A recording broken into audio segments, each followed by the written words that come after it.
Hi, welcome to the School of Computing. My name's Ethan and I'll be bringing you around today. So, come on, let's go. Welcome to the AI and Analytics Collab. This is a specialized laboratory designed for the development of AI applications and analytics models.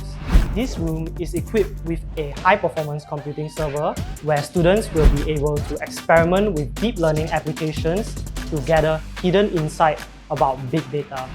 We've arrived at our next location, the Immersive Studio.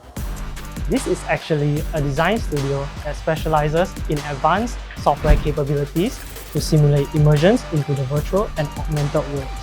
Here, students develop immersive VR applications to tackle industry requirements and problems. We've come to our last stop, the Cyber Wargame Center. This is a dedicated learning space to give students a real experience of a security professional. Here, students get to hone their cyber defense skills through scenario-based simulated cyber attacks. So, for my personal experience as a SoC student, I've dived very deep over the past few years into matters relating to cybersecurity in my modules in my course.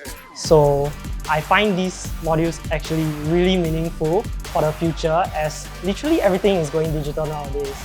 So that's all for the tour today. I hope y'all learned a thing or two about my school and I hope to see y'all around soon. Bye!